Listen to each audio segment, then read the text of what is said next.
Hello, thanks for tuning in. My name is Dr. Adelina McLeod and I'm an ST6 in geriatrics.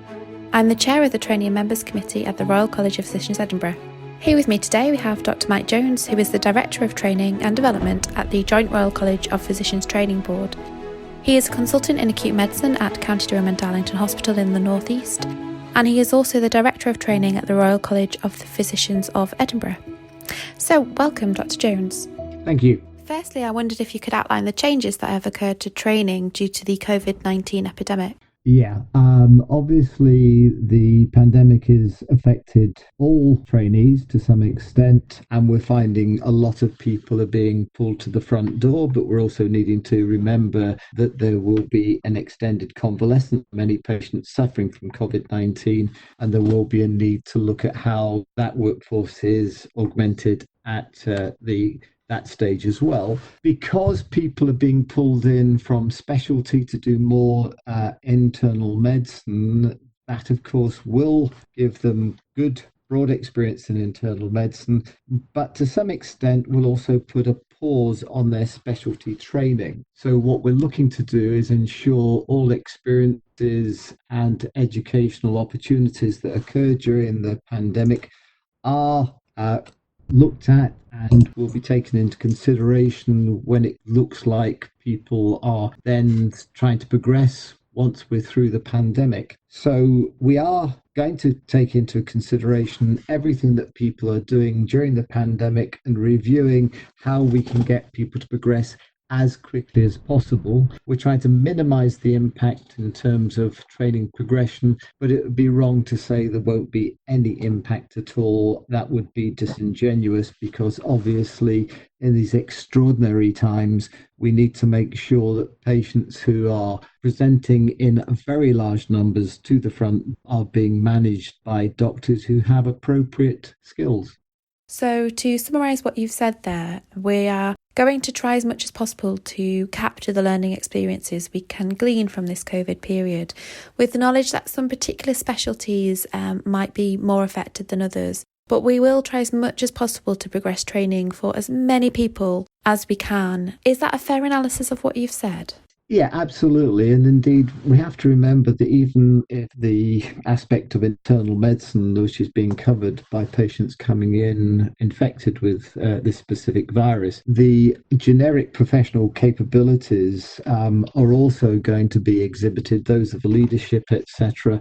And those will also count towards training. So although people may feel that they are being used very much to provide a service element, and again, there's no real denying that, by the same token, it towards specialist training. Okay, so for trainees that have possibly said, put your EVE portfolio down, don't touch it, this actually could be a period where you can demonstrate other aspects that would count towards training, I suppose. Absolutely. But, I appreciate that people may not be focused on making sure every bit of paperwork is fulfilled given the extreme circumstances. But by the same token, if there is an opportunity to record something, and certainly recording reflections is actually quite an important part of this in maintaining people's equilibrium, maintaining sanity, coping with some of the things that will be occurring can be extremely difficult, and I would commend everybody to try and be kind to each other, but also debrief if you find that something has been so difficult to handle that you need some support. It is very clear that everybody will be extremely stressed through this experience, and you shouldn't feel that trying to cope with stress on your own is the ideal thing to do. You need to get help with that, and sometimes just talking about things can help enormously. I think I absolutely agree with that sentiment. Really, I find in my practice, reflection can be quite helpful, and it can help you just process some of the stuff you've experienced and can be quite cathartic and really start the healing process. So I think it's really important that we do emphasise the role of that. I just wanted to move on a little bit from the kind of day-to-day training to the recent guidance from JRCPTB indicating that the ARCP process would be light touch. Could you expand at all on what light touch looks like from your point of view? From my point of view, of course, this is one perspective and there is ongoing discussion. So at the moment, this may be subject to change. What we would like to see is that a quick review of people's e-portfolios, make sure that people are engaging with training before the pandemic hit. There was evidence within our e-portfolios of that engagement with training to ensure that there are no difficulties being encountered within the training program. And as long as that is clear, then we would like to make it very light touch and give everybody the go ahead to continue with training, and that we would look, once the pandemic is settling, to see how many people might require a little bit more support. Obviously, with recruitment allowing people to go ahead into ST3 posts, for instance, without full membership, what we would be looking to do is ensure that people are given support to get membership out of the way, because it is very clear that people will not be allowed to progress into ST4 without having that particular prerequisite. So we want this process to be as light touch as possible, making sure that we are getting people properly assessed without going into the depth of every single tick being made from the decision aid. We want people to progress and not feel that they are being hindered in progression by this awful pandemic. Okay, thank you. One question that a few people have asked me is, after this year's ARCP process, would they be expected to catch up? So in terms of if they maybe have got 5 ACATs and they needed a 6th, or if they didn't quite get their audit completed, I just wondered whether you could expand on that. Yeah, no, that's a fair comment. I think the likelihood of us coming back and saying if you've got 5 ACATs and you needed 6, I'm far more interested in how people are perceived to be progressing. I'm not counting, and I don't think we should be counting precisely numbers of workplace assessments at this particular time. We should be going, are they making adequate progress at this time? If they are, they should be allowed to progress. And we should, at the next ARCP, using the decision aid for that year to say, have they achieved everything that is critical for progression? And it will not be a simple matter of counting workplace-based assessments to say, yes, progressing. It will be far more, how is the individual seen within the multiple consultant reports, and specifically in the educational supervisors report. That will be far more informative to the ARCP panels. Okay, so that's really helpful. So really the message for trainees is try and get your multiple consultant reports and educational supervisor report uploaded.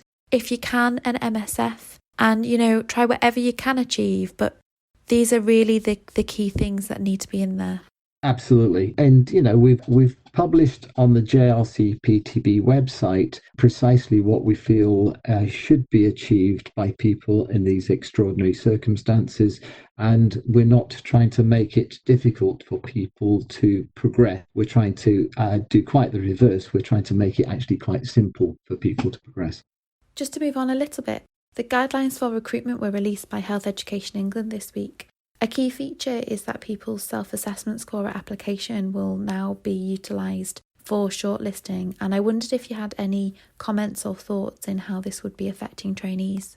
Okay, and I think that's a very good question, because obviously a process is being put in place in these extraordinary circumstances, which is probably the least bad of all the alternatives, but nobody's trying to pretend it is ideal. We had a process in place. We believed it was working well to try and get trainees into programs. But of course, we need to provide opportunities for trainees to progress, whether that's coming into core medical training or whether it's progressing into one of the medical specialties. That opportunity has to have been made available. And so it's been down to the recruitment office and the people working there to identify those aspects of self-assessment which are most closely aligned with outcomes associated with interviews. and seeing if we can get those prominent in the selection process. As I say, we will need to make sure that trainees who are appointed to posts are given adequacy of support, because we need to make sure that they're given plenty of opportunity to progress.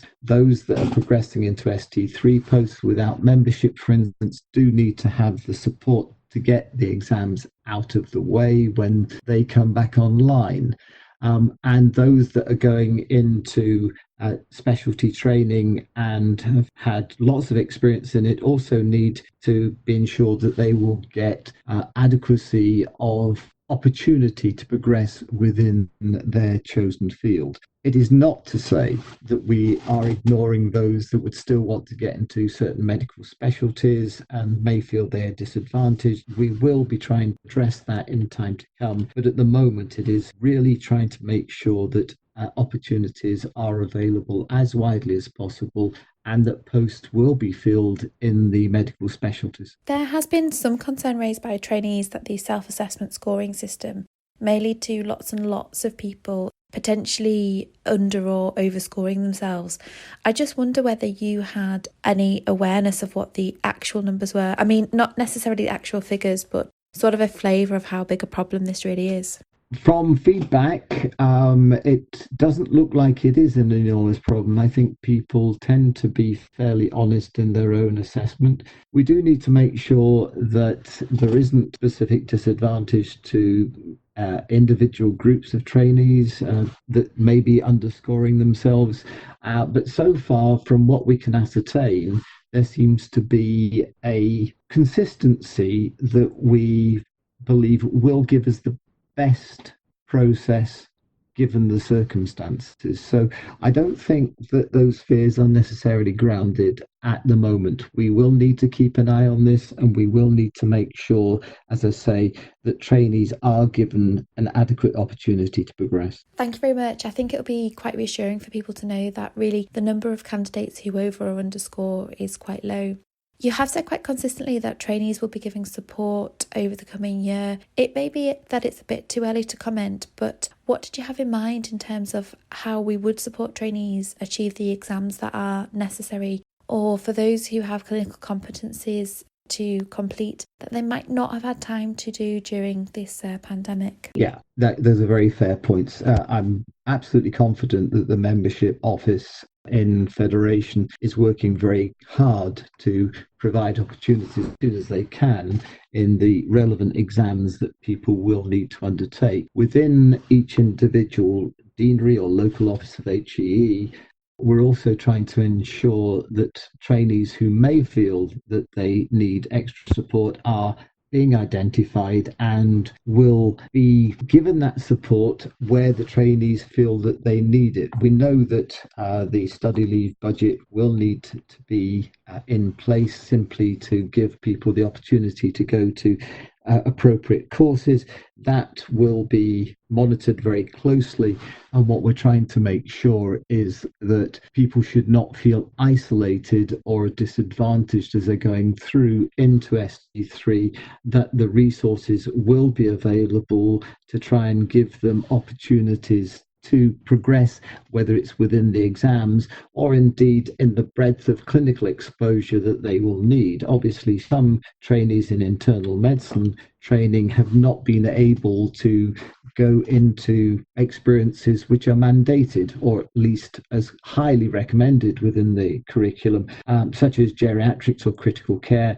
And we're asking that those that have been disadvantaged by this lack of process through different attachments, that would be recognised and the opportunity will be provided later in training, for instance. No, thank you very much. I think that will be quite reassuring for trainees to hear. I suppose the underlying sentiment is to encourage people to ask for help because it will be available to you. We want to ensure that people are able to succeed and progress after this pandemic. Lots of things are changing. Nothing at the moment is written in tablets of stone. We are trying to do our utmost to provide support for trainees because through no fault of anybody's, we are in an extraordinary situation, and everybody needs support through this. We are trying to ensure that the effect of COVID-19 on people's training is minimised as much as we can. But being realistic, we know that's not going to be possible for everybody. But what we do want to try and do is ensure that PTB is seen to be helpful. We are having recurring Twitter feeds to try and provide information where at all we can. And there is lots of opportunity for people to contact JRC PTB. Most of the people from JRC PTB are working from home and will respond to email inquiries, and we will try and respond as quickly as we possibly can. Thank you very much for that, Dr. Jones. So I think that really concludes the questions I had for you today.